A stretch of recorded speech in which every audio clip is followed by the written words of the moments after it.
Assalamualaikum warahmatullahi wabarakatuh. Salam sejahtera, saya Jemi Najmi dari Mazarat Artisan Cheese.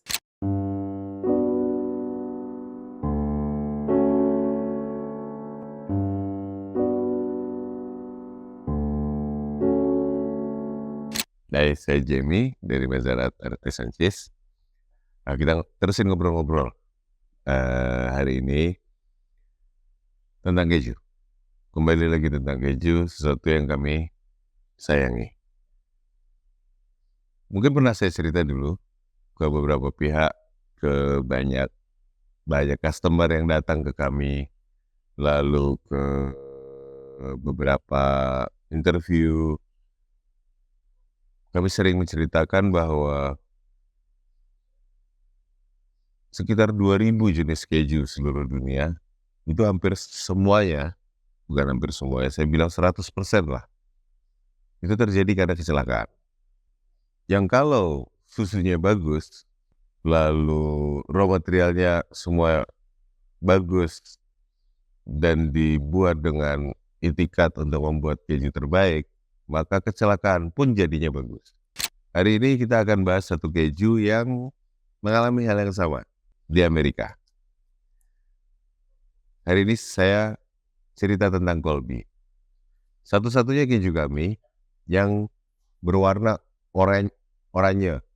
Oranye cenderung ke mungkin biasa disebut red cheddar, padahal orange.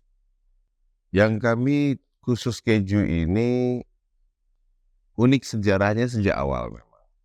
Jadi di Amerika ada sebuah perusahaan keju, ada seorang cheesemaker yang sedang membuat keju cheddar, keju British, keju cheddar. Kemudian di tengah-tengah dia pingin nonton bioskop. Ada pemutaran film di bioskop, lalu dia pergi ke bioskop itu. Dia tinggalkan ini bayi keju cheddar.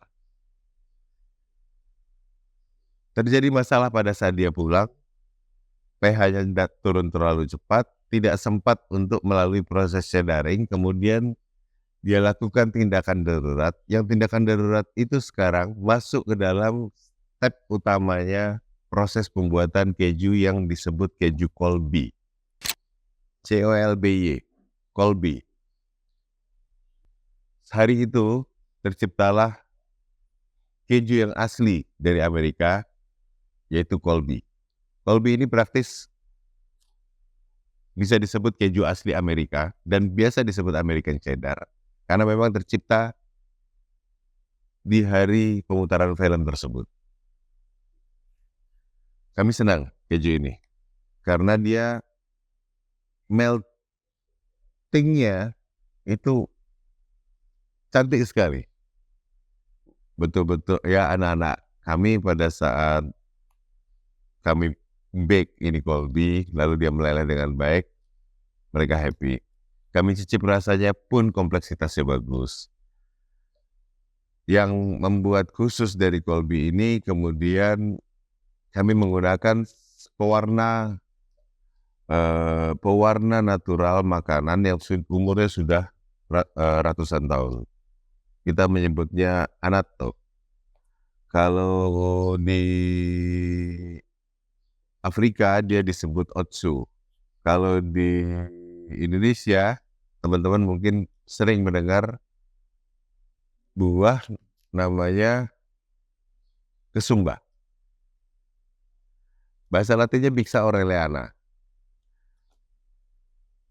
Bentuknya seperti rambutan, kalau dibuka dia ada biji-biji merah kecil. Zaman dulu teman-teman saya yang perempuan itu sering main kutek-kutekan, lalu main lipstick waktu saya masih kecil dengan menggunakan Bixa aureliana tersebut. Bixa aureliana kemudian digunakan untuk membuat keju yang sebelumnya keju-keju tersebut diwarnai dengan saffron, kalau teman-teman mungkin tahu. Tapi saffron terlalu mahal, sehingga dimasukkanlah annatto di keju atau di makanan-makanan lain, terutama makanan ayam di Afrika Selatan mereka juga menggunakan annatto, dan annatto sering disebut sebagai saffron for the poor. Jadi dia memang hanya menampilkan color, dikombin dengan keju, dengan susu yang diproses, dimasukkan anato ini di awal pembuatan pada saat bentuk masih susu. Pada saat prosesnya masih susu, kita masukkan di awal sebelum proses fermentasi, dan color dari anato ini terikut sehingga di akhir proses produksi, dan kami aging tidak terlalu lama, sekitar 2 bulan, yang menyebabkan Colby cheese ini easy to consume, easy to bake. Saya sering bilang comfort food. Saya Jamie, sampai ketemu di lain waktu.